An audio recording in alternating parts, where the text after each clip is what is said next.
Hey, it's Thomas Mulready from CoolCleveland.com. We are here today with Arielle Weininger, the Chief Curator of Collections and Exhibitions at the Illinois Holocaust Museum and Education Center. Arielle, thank you so much for taking time to talk with us. Thank you for having me.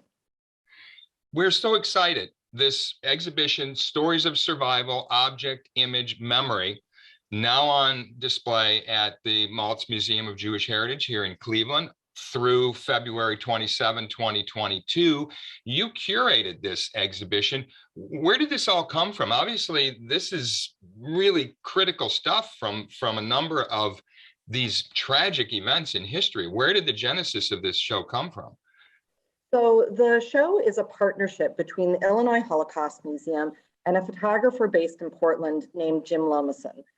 Jim had an exhibition here at the museum in about, I think it was 2016. He did a project about Iraqi and Syrian refugees to the United States and photographed some of the objects, the few objects that as they were fleeing their homes, they took with them. We were in conversation with Jim at the opening of the exhibition, myself and our CEO, Susan Abrams, and we were standing above the permanent exhibition that's housed here at the museum.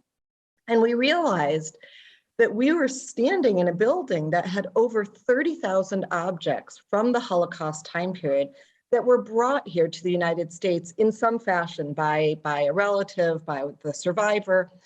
And so we decided at that moment to do a similar but different project.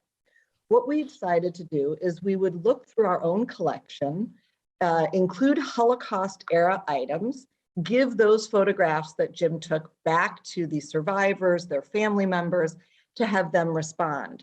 So we worked with genocide affected communities here in the Chicago area and in Northwest Indiana. And so included in the exhibition are not only the photographs and objects that relate to the Holocaust time period, but also Rwanda, Bosnia, Sudan, Armenia, even going to a genocide that was prior to the Holocaust.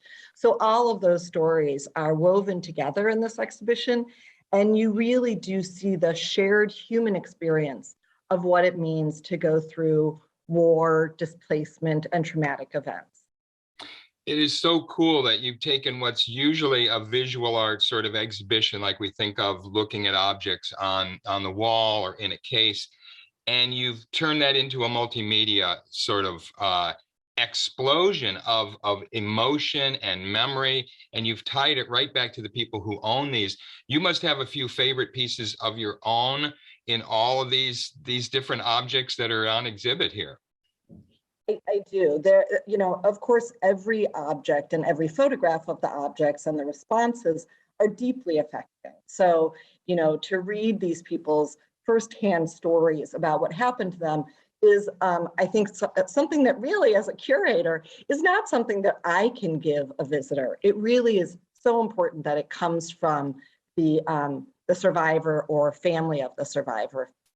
There are a couple really interesting responses. I think that you'll see in the exhibition that a lot of people did write on the photographs. But, you know, in one case, there's actually a wedding announcement is the object, and surrounding it in multiple colors are the handprints of all of the great-grandchildren formed out of that wedding, out of that marriage of a survivor and an American. So that's a really wonderful response. There's also another response that is a photograph of a young girl who was born in a displaced persons camp after World War II.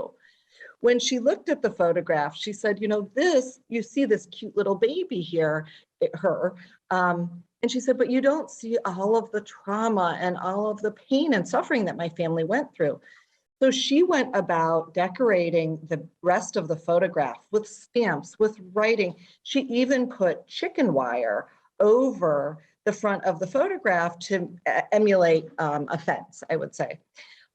When we received that artwork back, I thought, oh my gosh, we can't include this in the exhibition. It's too much and it's too different. And of course, that's what I thought. When I called Jim and talked with him about it, he said, oh, this is exactly perfect. This is what we want, true, authentic responses to the objects that were photographed by him.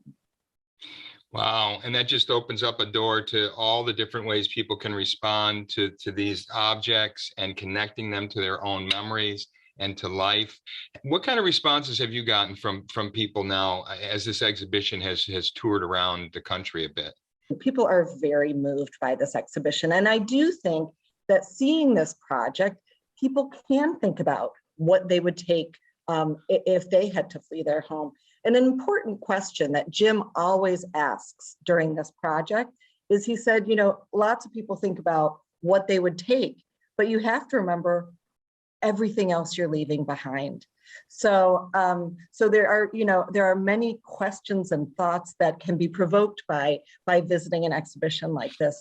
And I think that it also speaks to the connectivity of humankind and of experiences.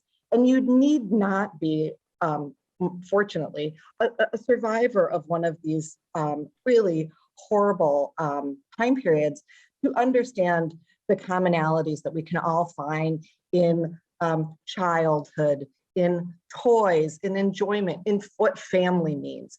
All of those themes come out through the exhibition. Oh, thank you so much, Arielle. This is such a touchstone for meaning in our lives.